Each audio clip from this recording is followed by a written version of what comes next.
Hello, you're watching PC Jack. Last week, Capcom released their next-gen updates for the Resident Evil 2 and 3 remakes, as well as Resident Evil 7 BIOHAZARD on both consoles and PC. These updates introduce new features including being able to run at 4K resolution, 120Hz refresh rates, ray trace lighting, and more. While some of these features are nothing new for PC gamers, the introduction of ray tracing and even Fidelity Super Resolution 1.0 are brand new and give these games a whole new lease of life, despite arguably still holding up very well with pure rasterization performance.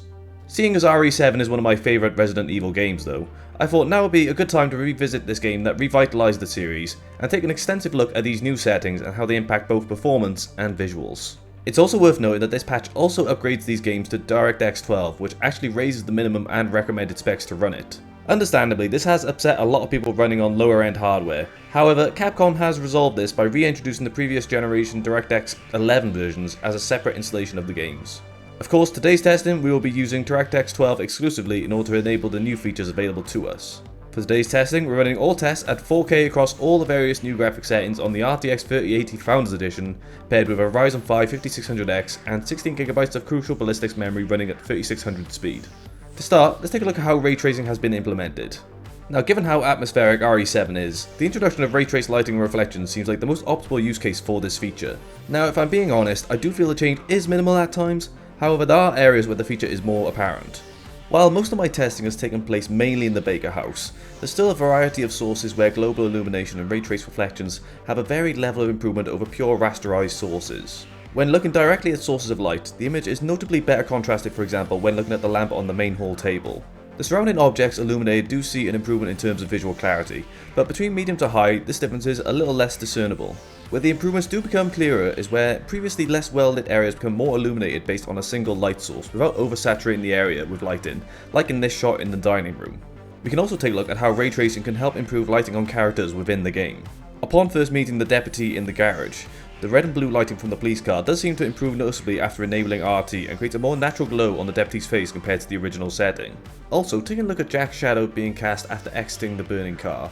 While the fire is illuminating the wall, Jack's shadow begins to look noticeably softer and more natural compared to the original settings. Finally, take a look at how RT impacts performance. While switching from RT off to RT enabled sees a decrease in performance of up to 36%, all three options from low up to high sees very little difference with the exception of up to 5 FPS at most on the average. This is also very much reflected when looking at our 1% and 0.1% lows, which are really consistent across the board as we increase our settings throughout testing. Considering these tests have all been run at 4K and with no upscaling enabled, while original settings sees a respectable frame rate well above 100 FPS, the knock from enabling RT isn't substantial enough in this configuration to be a cause for concern. Of course, ray tracing is only half of the question when it comes to what's brand new with these next gen updates though. On PC, this next gen patch also introduces Fidelity Super Resolution 1.0, which is actually a fairly welcome addition and always one I like to see implemented if DLSS is not available. The inclusion of this upscaling and image sharpening technology makes RE7 actually even more accessible on lower end hardware given the increases in performance that comes with options ranging from ultra quality, quality, balanced, and performance. Firstly, take a look at the actual image clarity. As upscaling isn't a perfect solution depending on your preference, the higher you go, the lower the resolution that is getting upscaled to native, which means a blurrier and less sharp image. Using the infamous dinner table scene, we can see that while ultra quality to balance sees very little visual loss, performance certainly does and offers the least sharp image out of all of our upscaling options.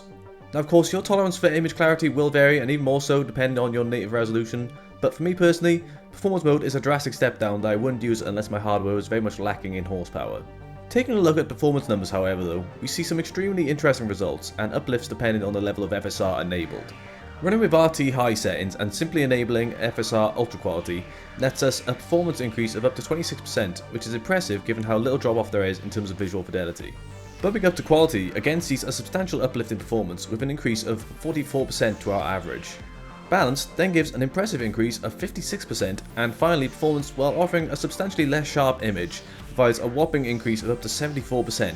However, as previously discussed, I really wouldn't recommend using this option unless absolutely necessary. Taking into consideration both the visuals and performance, I could easily recommend running anything from ultra quality to balanced on a wide range of hardware for a significant boost to FPS and without compromising on in-game visuals. Of course, this could then be improved even more by further optimizing the graphic settings available to you.